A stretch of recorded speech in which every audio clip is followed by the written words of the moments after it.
प्रतापगढ़ दौरे के दौरान हमारे संवाददाता अभिषेक मिश्रा ने उनसे खास बातचीत की। हमारे साथ खुद मुख्यमंत्री योगी आदित्यनाथ जी। किस तरीके से ये पावर सेंटर में जो बदलाव हुआ है, इससे पहले कभी नहीं देखा गया। देखिए,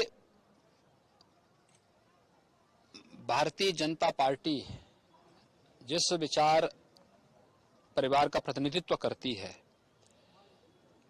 अंत्योदय के प्रणेता पंडित दीनदयाल उपाध्याय जी ने समाज के अंतिम पायदान पर खड़े हुए व्यक्ति को शासन की योजनाओं से लाभान्वित करने की बात कही थी।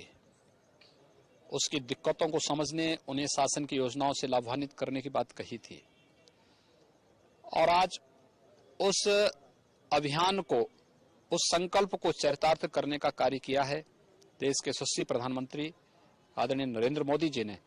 मोदी जी के ग्राम स्वराज अभियान के पीछे इस देश के अंदर अंतिम पायदान पर खड़े हुए व्यक्ति को शासन की योजनाओं से लाभान्वित करने का जो संकल्प है, उसी संकल्प को आगे बढ़ाने के लिए हम लोग आज इस ग्राम पंचायत में आए हैं। ये बहुत बड़ा गांव है, यानी 10,000 की आबादी से बड़ा गांव है। इस गांव में 24 पूर्वें हैं और उन सभी लोगों तक शासन की योजनाएं पहुंच सकें। 50% से अधिक आबादी अनुसूचित जाति की है, तो एक बड़ी आबादी है। उस आबादी को इन योजनाओं का लाभ मिले। जनधन योजना से शुरू होती है, उज्ज्वला योजना तक और आयुष्मान भारत तक इन योजनाओं का लाभ मिलेगा। राशन कार्ड बनेंगे, पेंशन योजना का लाभ मिलेगा, निःशुल्क यहाँ पे रसोई गैस के कनेक्शन मिलेंगे और भी अन्य तमाम योजनाओं का लाभ यहाँ लोगों को प्राप्त हो। इस उद्देश्य से आज हम लोग इस गांव में आए हैं और वास्तव में यह ग्राम स्वराज की अवधारणा को सार्थक करता है कि शासन गांव तक पहुंचे। मुख्यमंत्री जी, नीति अच्छी, नियत अच्छी सरकार की, और सरकार लगातार इसके ऊपर प्रयत्नशील है कि हर चीज अंत्योदय तक पहुंचा जाए, जो दीनदयाल उपाध्याय जी का कथन था।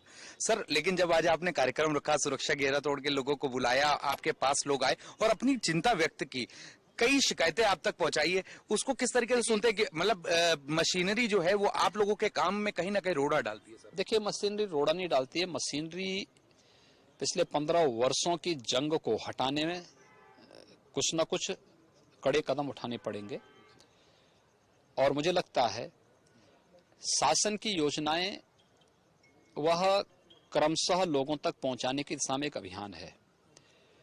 जैसे इस गांव में आवास योजना का है, पहले चरण में 109 लोगों को चुना गया, दूसरे चरण में 136 लोगों को अब चुना गया है। अब पहले चरण में जितने लोगों को चुना गया है उन लोगों को आवास की सुविधा मिल चुकी है, उनके साथ शौचालय भी मिल चुके हैं। दूसरे चरण में जो 136 वाले हैं उनका ये बोलना है कि साहब 109 के साथ ही हमें क्यों नहीं चुना गया है। अब उसके लिए किसी एक व्यक्ति को, प्रशासन को जिम्मेदार तो नहीं ठहरा सकते। शासन ने पूरे प्रदेश के अंदर एक व्यवस्था दी है, पूरे देश के अंदर एक व्यवस्था दी है। उसी प्रकार से शौचालय का पहले चरण में 50 शौचालय यहाँ पर बने, दूसरे चरण में 500 शौचालय स्वीकृत हुए हैं, जिसमें यहाँ पर पात्रता के अनुसार उन लाभार्थियों को यहाँ पर शौचालय बनाने हैं। इसी प्रकार से पेंशन योजना का लाभ पहले चरण में कुछ लोगों को दिया जा रहा था, दूसरे चरण में यहाँ पर कुछ लोगों को दिया गया। तो दूसरा ये है कि इन योजनाओं में बहुत सारे लोग ऐसे होंगे कि जो पात्रता रखते होंगे, लेकिन जानकारी के अभाव में वो लोग पहुंच नहीं पाते होंगे। लेकिन जब इस प्रकार के कार्यक्रम और उनकी जानकारी उनको होती तो उनकी भी इच्छा होती कि हमें भी मिले। तो इसीलिए हम लोगों ने ये किया है कि वहां जाकर के लोगों को बताओ, लोगों को उसमें पात्रता बनाने की दिशा से। लेकिन इसके लिए गांव के लोगों को भी जागरूक होना पड़ेगा और प्रशासन से जुड़े हुए लोगों को। लेकिन पात्रता की सूची बनाने में, जैसे अभी आपने देखा होगा बीच में कि कुछ जगह बहुत सारे ऐसे लोग थे जो वर्षों से, जिन लोगों ने वृद्धा पेंशन के नाम पर पेंशन लिए जा रहे थे, जबकि मर गए थे, जांच हुई, अपात्र पाए गए, उस पर कार्रवाई हो रही है। तो ये थे हमारे साथ मुख्यमंत्री योगी आदित्यनाथ जी।